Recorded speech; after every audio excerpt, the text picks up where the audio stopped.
కుండలిని శక్తి జాగృతి చెందడం కూడా ఆయన అనుభవానికి తెచ్చుకున్నాడు. అటువంటి నరేంద్రుని చూసి నీకు మంత్రోపదేశం చేస్తున్నానని అప్పుడు మంత్రోపదేశం చేశారండి. రామకృష్ణులకు అత్యంత ఇష్టమైన మంత్రం ఏంటంటే రామమంత్రం. ఆ తారక రామ మంత్రాన్ని నరేంద్రుడికి ఆయన అనుగ్రహించారు. మొదటి నుంచి రాముడు అంటే చాలా ఇష్టం నరేంద్రుడికి. రాముడి యొక్క వ్యక్తిత్వం అన్నా రామ కథ అన్నా ఆ ఇచ్చినటువంటి ఆ మంత్రాన్ని పొందిన వెంటనే ఆనంద పారస్యంతో ఆయన ఒక తాదాత్మ్య స్థితిని అనుభవించాడు. మొదట్లో రామనామం అనుకోవచ్చు, కానీ మొదట అనుకున్న నామమే గురువిచ్చిన తర్వాత మంత్రశక్తితో ఉంటుందండి. అది తెలుసుకోవాల్సింది. చిన్నప్పటి నుంచి రామనామం భజన చేస్తాం, కానీ గురువు ద్వారా అది పొందినప్పుడు అది మంత్రం అవుతుంది. మంత్రం అంటే శక్తివంతమైన శబ్దం అవుతుంది. అప్పుడు దాని వైభవం అంతా ఇంత కాదు. ఉత్తమ సాధకుడు గురువుపై శ్రద్ధ కలిగినటువంటి వాడు, మంత్రంపై భక్తి కలిగినటువంటి వాడు దాని అనుభవానికి తెచ్చుకోగలడు. అటువంటి గురుశ్రద్ధ మంత్రభక్తి ఈ రెండు ఉండాలి. యస్య దేవే పరాభక్తి యథా దేవే తథా గురు అని కఠోపనిషత్తు చెప్పినట్లుగా ఈయనకి గురువు పైన అంత భక్తి ఉన్నది, మంత్రంపై అంత భక్తి ఉంది కనుకనే ఆయనకు ఆ మంత్రం ఉపదేశించిన వెంటనే దివ్యానుభూతిని ఇచ్చేసింది. ఆయన ఒక రాత్రంతా ఇంకా బాహ్యస్ఫురకు విడిచిపెట్టి రామనామమే జపిస్తున్నట్ట. ఆ జపిస్తూ నడుస్తూ ఉన్న తిరుగుతున్న ఒక తాదాత్మ్య స్థితిలో పిచ్చి వాళ్ళ ప్రదక్షిణలు చేస్తూ తిరుగుతున్నాడు ఆయన. కొంతమంది ఒంటి మీద తెలివి లేకుండా తనంత తాను ఏదో మైమరిచినట్టు పారవస్య స్థితిలో రామనామం పలుకుతూ తిరుగుతున్నాడండి నరేంద్రుడు అని చెప్పారట పరమహంసకి. వెంటనే ఆయన అలాగే వదిలిపెట్టేయండి, ఆయనంతటా ఆయనే కొంతసేపటి మామూలు స్థితికి వస్తాడు, ఆయన కదిలించకండి అని ఎప్పటికీ మామూలు స్థితికి రాకపోయేటప్పటికల్లా తెలతెలవారిన కొంతమంది ఆయన తీసుకొచ్చి బలవంతంగా తీసుకొచ్చి ఈయన దగ్గర పెట్టారట. కొంతసేపటికి ఆయన చూస్తూ ఆయన వక్షస్థానాన్ని నిమిరారు. అప్పుడు ఆయన మళ్ళీ మామూలు స్థితికి వచ్చాడు. నాయనా, నువ్వు రాత్రంతా మంత్రంతో నిద్రలేక ఏ రీతిలో గడిపేవో నా జీవితంలో 12 ఏళ్ళు అలాంటి సాధనే చేశాను నాయన అని చెప్పారు ఆయన.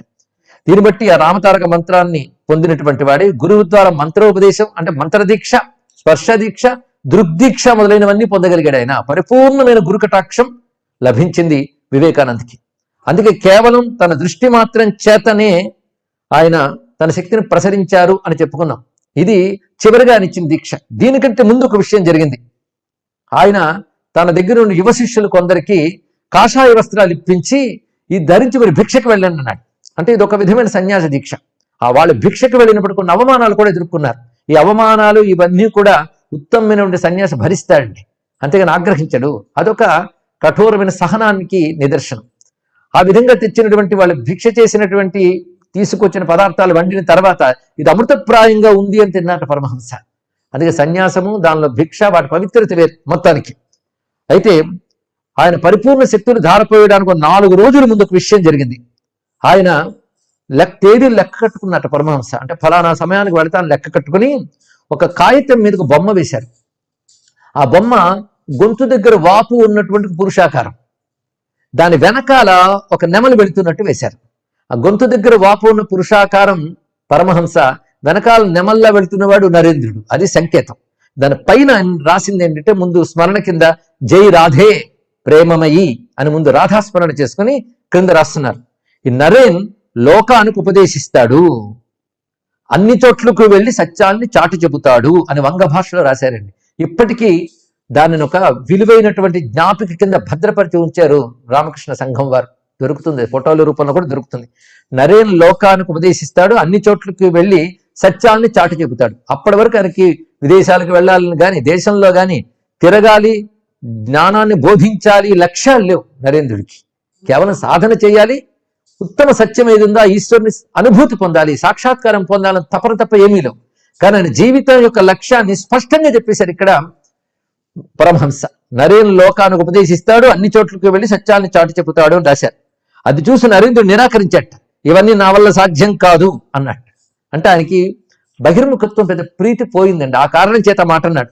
కానీ నువ్వు చేసి తీరాలని ఆయన, కాలక్రమంలో నా శక్తులు నీ ద్వారా వ్యక్తమవుతాయన్నారు పరమహంస. ఇది గుర్తుపెట్టుకోవాలి. కనుక తర్వాత నరేంద్రుడు వివేకానందగా చూపించినటువంటి అద్భుతాలన్నీ ఆయన గురువు చేయించినవే. ఇది తెలుసుకోవాల్సింది. కనుక నరేంద్ర విజయం అంటే రామకృష్ణ విజయమే. ఇది గమనించుకోవాల్సినటువంటి అంశం. తన అవతార కార్య ప్రయోజనాన్ని నరేంద్రుడైనటువంటి ఉత్తమ పురుషుని ద్వారా ఆయన సాధించాడు.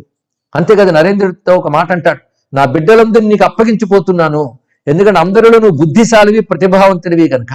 కాబట్టి ప్రేమతో వారికి నువ్వు నాయకత్వం వహించు, నా కోసం పని చేయని చెప్పారు. ఆ నా కోసం పని చేయని మాట గుర్తుపెట్టుకున్నారండి.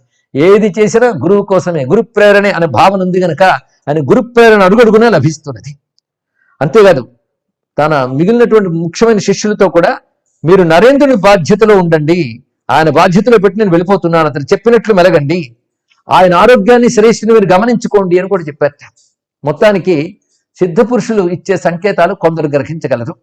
సరే, అటు తర్వాత మహానుభావుడు ఏ విధంగా నిర్యాణం చెందాడో చెప్పుకున్నాం.